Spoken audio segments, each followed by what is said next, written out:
It'll be Duke and North Carolina at Cameron. We had a poll question where I said I could give you tickets to the national title game or tickets to tonight's game. McLovin, update the poll results. 62% want to go to the national title game. Now, I said the game being at Duke, I'd rather see Duke, North Carolina at Cameron, a sure thing. The national title game will be in an antiseptic building in Minneapolis, in a dome, and I don't know who's going to be playing. Which one would you take? I would take Duke Carolina at Cameron, or I'd take it at the Smith Center. I'd love to go back to Carmichael, too, where they used to play before the Smith Center opened in '86. But, the national championship game's great, but it's 70,000 people, and it's not a great atmosphere. It's just a great game.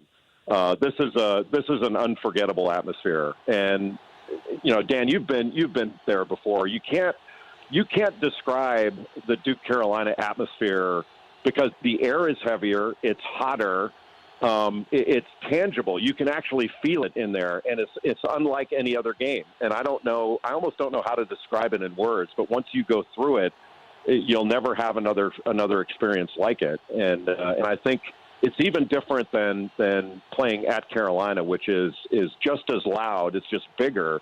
But maybe because there's more air in that bigger place, it doesn't seem as hot. It doesn't seem as heavy. But the atmosphere inside of Cameron for the Carolina game is unlike anything else. It's like I don't even know how to describe it. It's just, and Coach K mentioned this yesterday at practice. He goes, "Do you remember?" He says to me, "Do you remember, how emotionally spent you'd be just when you got to opening tip because of the emotional energy and the toll it takes on you building up to the game." And when he said, "Do you remember?" I think he was taking a shot at how old I was. Am I capable of remembering?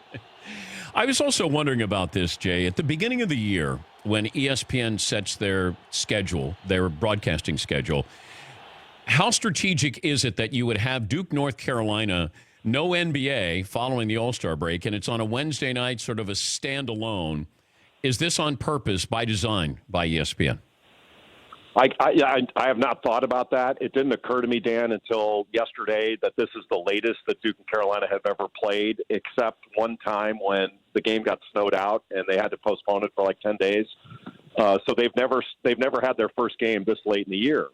And I was listening to the radio earlier today, and a former Carolina player was asked about managing the day for a 9 o'clock game, and I started thinking about, well, I never played at 9 o'clock. I played 30 years ago, but our games were always in the afternoon on Saturday, either in the ACC tournament or regular season. We played in the afternoon. So it's even harder for these guys now because of television to manage all they have to manage. And I'm telling you, you wouldn't believe the buzz around here. It looks like the Super Bowl around Cameron with all the TV crews, all the celebrities that are here. It seems like this thing gets bigger and bigger and bigger. And just when you think, okay, it can't get any bigger than this, it gets bigger than that. And the tickets are, I was reading a little while ago on the internet, some of the tickets for tonight are going for $10,000 on Vivid. And the average price of a secondary market ticket is like $2,500 to $3,000. Yeah, I got $3,100 is like the average, just your get-in price for this. Who are some of the luminaries that are expected to show up? Well, Todd Gurley was there at practice yesterday, and by the way, if it gets much higher than 3,100, you could be hearing tonight Dan Schulman and some dude named Fred sitting in my seat. You're going to sell your yeah, pretty damn soon. It's going to be worth selling. But I've heard some rumors that President Obama may be here tonight. I don't know if that's true or not, but that's the rumor I've heard. You think you could take him one-on-one? I know I could take him one-on-one, but it depends if his Secret Service guys are going to be screening for him because those guys carry guns. We're looking at this fascination with this Duke team, and I know you've said this on the air before. We've witnessed this, and I've said to the Danettes, it's one and done when you get to the tournament. It's different. If this was a best of 7, could anybody beat Duke in America in a best of 7? No, they would win a best of 7. For Duke to lose, they have to have a bad shooting night and sort of get in foul trouble or have something crazy happen or have a performance like they had in the first 30 minutes against Louisville or something like that. where they run into a hot team. But that was a game on the road. I just don't see it, Dan. But, like you said, back in 2015, Kentucky was the best team. Back when I was an assistant, UNLV in 91 was the best team. They were undefeated, and they got clipped. So it can happen in that one-game scenario where you're the best team, and you may be the best team by far. But these guys are extraordinary. I mean, this is the best freshman class I've ever seen. It's clearly the best freshman class Coach K's ever had, and he's had some good ones.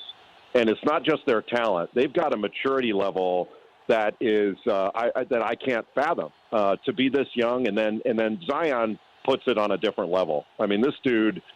People thought I was hyperbole, whatever you want to call it, overhype when they said, well, how would you describe Zion Williamson? And my response was, oh my God. and people get it now. I think they get it. He's like putting a Mack truck in a ballet performance, and you go, hey, it works, man. This guy's good. This guy's good at this. You can't believe how nimble he is given his size and explosiveness. He's an incredible player, and the numbers he's putting up are historic. He's averaging like 24 a game in conference play, shooting 70%. It's crazy what he's doing, and I think he's going to get better when he starts shooting it better. How are you going to guard this guy? Like, if you don't crowd him, Dan, like, let's say a non-shooter, you step off him a few steps and give him some space. He's taken up that space, and you got to crowd him like he could shoot it, because he'll take that space up and he'll be gone. You won't have any way of stopping him. I was talking to Chris Webber, when you had the Fab Five at Michigan. He said, well, the difference with the Duke freshmen, they're not facing veteran teams. He said, when we came into college at Michigan, we're facing guys who had been in college for 2 or 3 years. Duke was a veteran team when they were facing them. So I know it's hard to compare and contrast, but, Weber does have a valid argument that team was just as talented because of what they were facing night in and night out, as opposed to Duke. Your best teams, you're probably facing one-and-doners. So you think that this Duke team couldn't handle, like, Kevin Salvadori and Henrik Rodel and that group that Henrik? You don't think they could handle that? No, I don't think they could. Like, look, Chris Webber is a Hall of Famer, and to be able to say some class is as good as them, I don't think is insulting to them, because I do think the idea that everything in America gets better over time except basketball players, I find ridiculous. And I'll tell you one thing, like, I don't think any member of the Fab Five would entertain the idea that anybody before them was as good as they were. Do you think they would? Like, if you said, wait a minute, man, the freshman classes in the 1960s played against better players, and they played against guys that stuck around they would never entertain that. They would never listen to it. So the idea that 30 years later players are not or could not be better, the average player is better never. It's not. Well, you can close. be better, you can be more talented, but I'm saying Michigan went against veteran teams where. No, they actually didn't win. At this point in the season, when Michigan played, they'd lost 8 games, and they didn't win the Big Ten those years they were there. They went to the title game twice. They were great. Like, nobody's arguing they weren't great. But the idea that these guys, like, it's not a crazy statement to say these guys are just as good, if not better, because I think they are. And when they have a body of work with them later on in their careers, when they're older, then people are going to realize just how freaking good these guys are. Because to have R.J. Barrett averaging 22, Zion averaging like 23, 24 in conference play.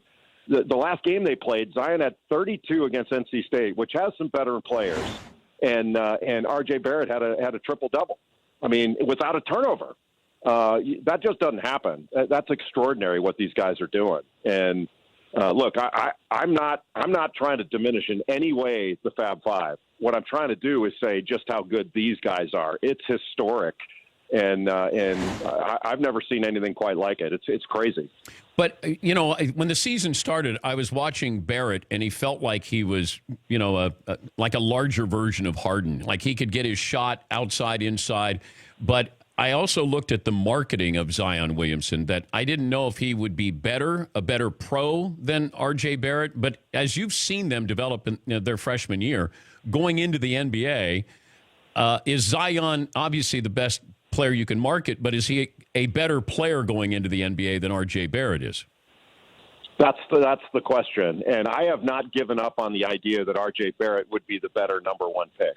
I don't know that I would do that, but I happen to think that he's built for the NBA. He's a much better shooter, and I think his shot is going to improve, kind of like Harden's did. If you remember when Harden came out of Arizona State, we weren't touting the fact that he was a great shooter, and he has certainly turned into that and a spectacular offensive player. He could do everything. Well, this guy can too, and he rebounds his position. He can play the point.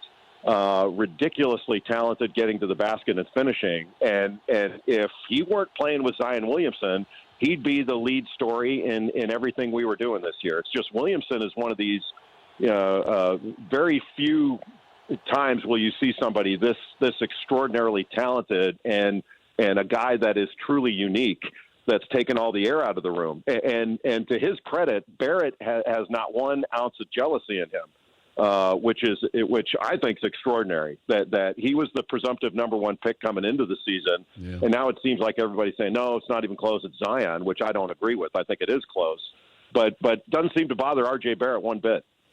Have fun tonight, Jay. If you decide to go and take part in the broadcast. Yeah, just like Antonio Brown. If you have an offer for my seat, hit my phone. Hit my phone. Thank you, Jay. That's Jay Bilas, ESPN college basketball analyst. If Duke loses, Duke is going to lose from the perimeter. They are one of the best, as far as field goal percentage, they're 4th in the country. They shoot 58, almost 59% from the floor. 3-point range, they are 13th in the ACC alone. Now, they don't have to take threes. They can beat you in transition. They can get their shots. They can get to the hoop. But if they lose, I feel like they're going to have one of those off nights shooting from 3-point range, outside shots. If you're able to make them shoot outside, which is not easy, but if they are going to get knocked off in the tournament, I think it'll be because a team is able to do that.